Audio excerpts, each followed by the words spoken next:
golput, ya itu bukan urusan saya. Tapi kalau tanya tentang hukum pemilu, ya dimaklumi bahwa cara pemilihan itu yang berjalan itu bukan merupakan bagian dari syariat Islam. Islam itu kepemimpinan, pemimpin itu dipilih dengan dua cara. Ada cara yang ketiga, itu di kondisi kalau terjadi, ya, cara mengobati kejadian. Apa dua cara seorang pemimpin menjadi pemimpin? Yang pertama, dia dipilih oleh ahlul halli wal aqd, dipilih oleh pihak yang berwenang. Jadi para tokoh pemuka di dalam agama dia memilih. Nah itu saja ahlul halli wal aqd. Seperti Abu Bakar hanya dipilih oleh para sahabat yang berkumpul di bawah Thaqifah Bani Sa'idah. Iya. Cuman sahabat itu aja yang membaiat Abu Bakar, yang lainnya ikut. Seperti Utsman bin Affan, beliau menjadi khalifah itu musyawarah antara 6 orang saja yang ditunjuk oleh Umar sebagai ahli syura. Ali bin Abi Thalib.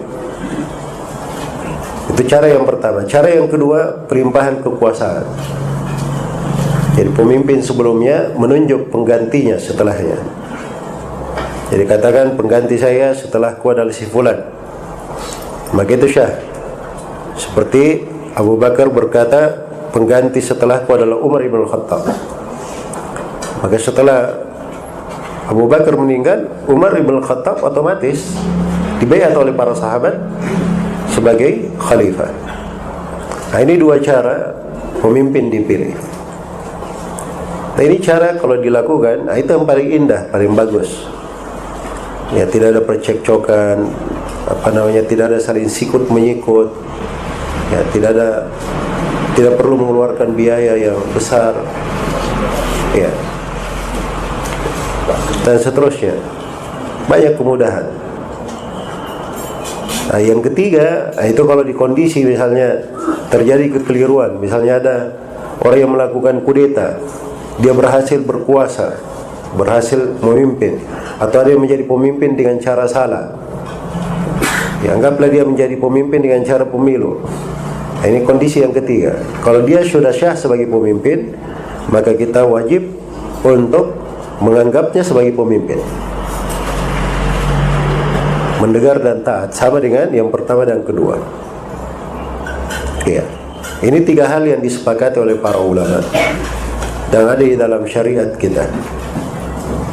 Adapun dengan cara pemilihan itu tidak ada di dalam syariat. Jelas ya? Hanya saja memang sebagian ulama itu memberi fatwa di kondisi tertentu. Iya. Jadi kalau dia mengatakan para ulama menganjurkan untuk memilih, ini ucapan yang keliru ya.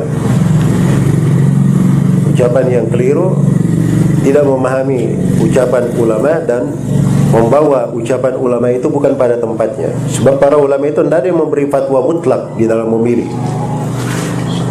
Yang ada mereka membolehkan di kondisi tertentu, ada dengan syarat-syarat tertentu, atau kalau dia berfatwa sesuatu mungkin terkait dengan negara tertentu. Ya begitu harusnya. Karena itu kalau ada yang memberikan ketentuan umum, itu bukan hal yang cocok diucapkan seperti itu. Ini dari hal-hal yang hendaknya diperbaiki. Seorang muslim dan muslimah itu kewajibannya banyak. Ya, yang masuk di urusan pemilihan kepala negara, di urusan politik, itu tidak semua orang masuk dalam hal itu. Tidak semua orang bisa berpikir ke sana. Itu ada orang-orang khususnya yang masuk di dalam hal yang seperti itu. Iya. Jadi itu bukan wewenang semua orang. Jadi kalau seorang bukan kerjaannya dia masuk ke situ, ini paling tidak mungkin dia akan berdosa pada sebagian hal. Karena itu hendaknya setiap orang itu bertakwa kepada Allah Subhanahu wa ta'ala, dan jangan dia masuk ke dalam hal-hal yang mungkin pada hari kiamat dia akan menyesal akan hal tersebut, atau pada hal-hal yang tidak ada manfaat baginya, tidak membawa untungnya keberuntungan di kehidupan dunianya maupun di kehidupan akhiratnya.